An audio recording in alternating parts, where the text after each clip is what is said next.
এখানে সাবজেক্ট কিন্তু দুটো, একটা হচ্ছে পিআর পদ্ধতিতে নির্বাচন, আর একটা হচ্ছে জুলাই সনদের আইনের ভিত্তি, আইনগত ভিত্তি। পিআর পদ্ধতিটা নিয়ে একটা রাজনৈতিক দল আমি প্রধানত বলবো, আর বাকি সঙ্গে যারা আছে তারা ছোটোখাটো তাদের সঙ্গী সাথী থাকে, সব দলেরই সঙ্গে কিছু লোকজন থাকে, সেটা খুব গুরুত্বপূর্ণ নয়। একটা রাজনৈতিক দল জাতির কাছে বিভ্রান্তিকর তথ্য দিচ্ছে যে এটা মানুষ বোঝে না, এই পদ্ধতিতে নির্বাচন হয় না, এটা এখন চলে না। কখনো কখনো সেই দলের একজন স্থায়ী কমিটির সদস্য এই মন্তব্য করে ফেলেছেন যে যে দেশের মানুষ ইভিএম বোঝে না তারা পিআরও বোঝে না। তো আমরা দুঃখ করে বলেছি যে যিনি বক্তব্য রেখেছেন তাকেও বুঝতে হবে যে ইভিএম কিন্তু একটা মেশিনের নাম, ইলেকট্রনিক ভোটিং মেশিন, আর পিআর হচ্ছে একটা ইলেকট্রাল সিস্টেম। দুইটা জিনিস কি আপনি একভাবে বললেন, যিনি বললেন তারও তো এটা বোঝা দরকার। ইভিএম এবং পিআর এটা একসাথে কোনো কম্পারেটিভ আলোচনার বিষয় নয়, একটা প্রযুক্তি আর একটা ইলেকট্রাল সিস্টেম, এটাকে মিলায় আপনি বাংলাদেশের মানুষের সামনে বলে দিলেন একটা বড় দলের নেতা, এটা জনগণ বোঝে না। তো প্রপোর্শনাল রিপ্রেজেন্টেশন যেটাকে বলা হয়, পিআর পদ্ধতি আপনারা ইতিমধ্যেই জেনেছেন, কারণ এই পদ্ধতির উপরে সারা দেশে বিশেষ করে ঢাকাতে জাতীয়ভাবে বিভিন্ন রাজনৈতিক দল, বিভিন্ন সংস্থা, সংগঠন, গবেষণা প্রতিষ্ঠান আলোচনা, সিম্পোজিয়াম, গোল টেবিল এগুলোর আয়োজন করছে। এগুলোর উপরে পত্রপত্রিকা আর্টিকেল লেখা হচ্ছে, প্রবন্ধ লেখা হচ্ছে, এর উপরে বই ইতিমধ্যে লেখা হয়েছে। এটার উপরে গবেষণা চর্চা কিন্তু হয়েছে, যেহেতু পিআর পদ্ধতিটা ইলেকশনের কি সিস্টেম, কেমন করে এটা হয়। এবং আমি বলবো এর ব্যাখ্যা যাওয়ার আগে আপনারা নিশ্চয়ই সচেতন সাংবাদিক বন্ধুগণ এবং দেশবাসী যারা আছেন, বাংলাদেশের কয়েকটা বেসরকারি সংস্থা একটা জনমত জরিপ করেছে, একটা সার্ভে করেছে যে পিআর নিয়ে যে বিতর্ক হচ্ছে, দেখি দেশের কত পার্সেন্ট জনগণ পিআর পদ্ধতিতে নির্বাচন চায়।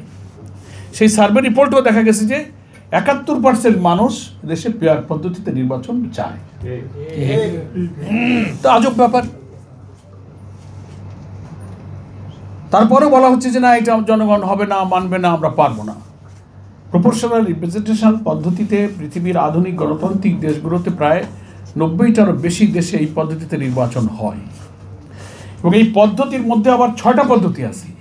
প্রপোর্শনাল রিপ্রেজেন্টেশনেরও ৬টা সিস্টেম আছে, এক এক দেশের জন্য এক একটা অ্যাপ্লিকেবল, সব দেশে সবটা প্রযোজ্য হয় না।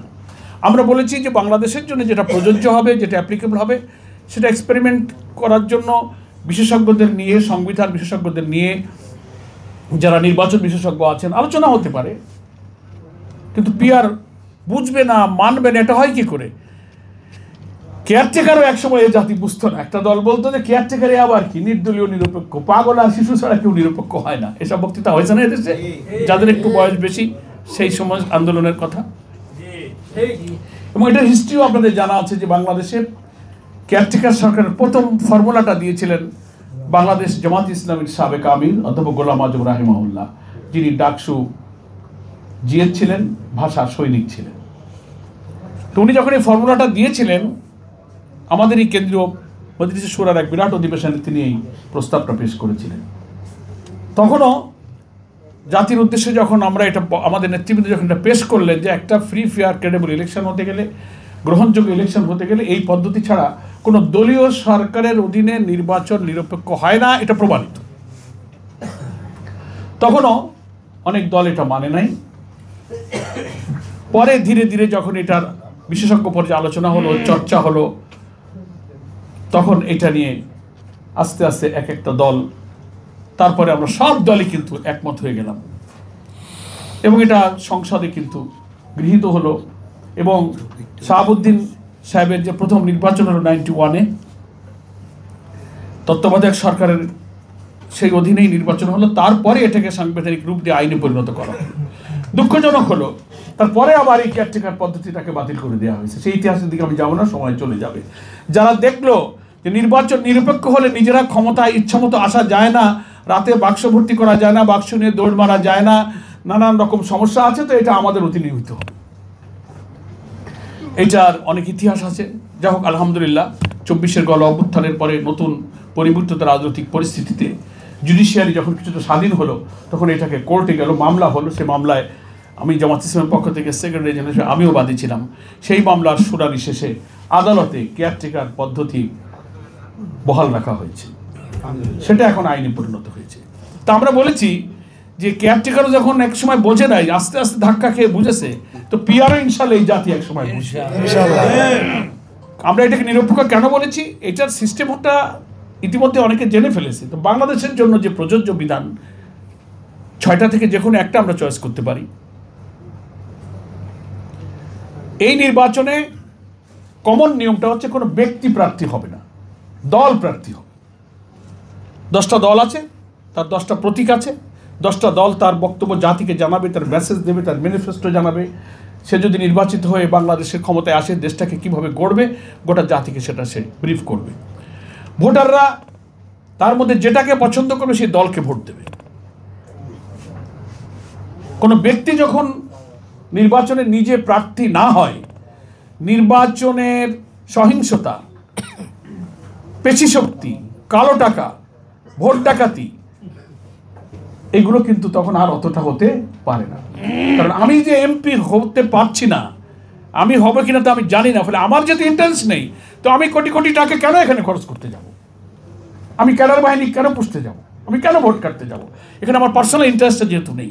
হ্যাঁ, দলের জন্য প্রচার অভিযান হবে, ইলেকশন কমিশন যদি নিউট্রাল হয়, ইলেকশন প্রক্রিয়াটা, সিস্টেমটা যদি ফেয়ার হয়, যেমন আমরা এবার নির্বাচন ব্যবস্থার সংস্কারে রাজনৈতিক দলগুলো নানান সংস্কার প্রস্তাব দিয়েছি। সেখানে নির্বাচন কমিশনের উদ্যোগে, সরকারের উদ্যোগে কমন প্রজেকশন মিটিং হবে, নির্বাচনে কিছু আচরণবিধি হবে, একটা ডিসিপ্লিনের মধ্যে ইলেকশন হবে এবং প্রত্যেক দলের পক্ষে জনগণ ভোট দেবে, ভোটাররা। ভোট শেষে ভোট গণনা হলে কোন দল কত পার্সেন্ট ভোট পেল, টোটাল কাস্টিং ভোটের কত পার্সেন্ট ভোট কোন দল পেল, ক দল এত পেল, খ এত পেল, গ এত পেল, এত পার্সেন্টেজ পেল। ভোট গণনার পরে according to ratio of percentage বাংলাদেশের 300 আসনের পার্লামেন্টে ওই সিটগুলো ওই পার্সেন্টেজ অনুযায়ী দলের মধ্যে ভাগ করা হবে। ঠিক আছে, আপনি এত পার্সেন্ট ভোট পেয়েছেন, 300 আসনের মধ্যে এত পার্সেন্ট অনুযায়ী, তাহলে আপনি এতটা আসন পাবেন। এতে হয় কি, প্রত্যেকটি ভোটারের ভোটের মূল্যায়ন হয়। দেখেন না, আমরা যখন ছোটবেলায় দেখছি ভোট টোট হতো, ভোটাররা ভোট দিয়ে আসলে যে প্রার্থী হেরে যেত তার ভোটটা হয়তো কাজে লাগে নাই। দেখা গেলো যে সে 5 ভোটে হেরে গেছে, 20 ভোটে হেরে গেছে, 100 ভোটে হেরে গেছে, বাড়ি এসে বলতো যে আমার ভোট পচে গেছে, ভোটটা পচে গেছে, তার মানে ভোট কাজে লাগে না। এখনও পার্লামেন্টে যে ইলেকশনের সিস্টেম আছে, 1.5 লাখ ভোট পেয়ে আমি জিতে গেলাম, আরেকটা আমার প্রতিদ্বন্দ্বী 1,49,000 পেল, সে লোকটা হেরে গেল, তাহলে এই 1,49,000 ভোটারের ভোটের কোনো মূল্য হলো না। আমি কথাটা বোঝাতে পারছি কিনা আপনাদের?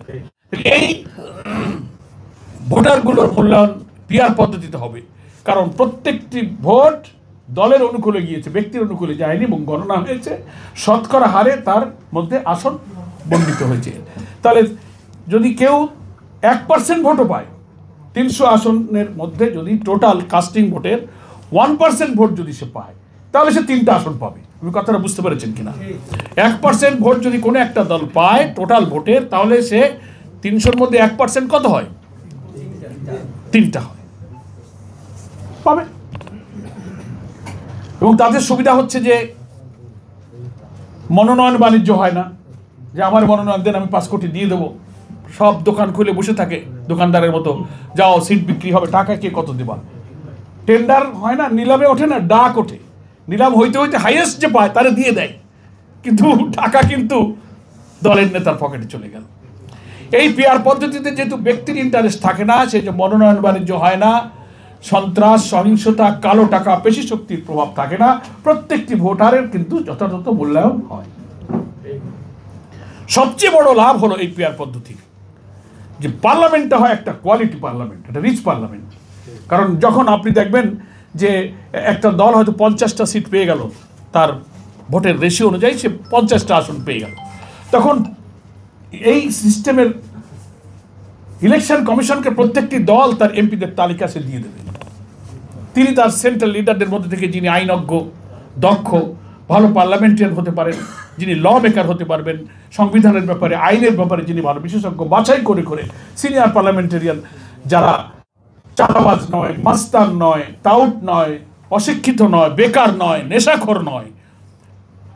দেখে দেখে দলের উপরে একটা সুযোগ আছে, দল বেছে বেছে তার ভালো লোকগুলোকে পার্লামেন্টে মনোনয়ন দিতে পারে।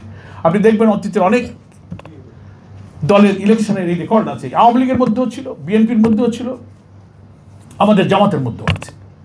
দলের বহু কেন্দ্রীয় যোগ্য নেতা নির্বাচনী এলাকায় গিয়ে যখন টাউট মাস্টার এবং টাকা, কালো টাকা, পেশি শক্তি মস্তানির পক্ষে যখন লড়াই করতে পারে না, সিনিয়র লোকেরা, ভদ্র লোকেরা সেখানে গিয়ে এই অপকর্মে যখন প্রতিযোগিতা টেকে না, টাকার প্রতিযোগিতা টেকে না, তখন একটা স্বল্প শিক্ষিত মাস্তান অস্ত্রবাজ কিন্তু কেটে কুটে সে জিতে যাচ্ছে, অর্থাৎ দামি মূল্যবান লিডার কিন্তু সে নির্বাচনে জিততে পারছে না।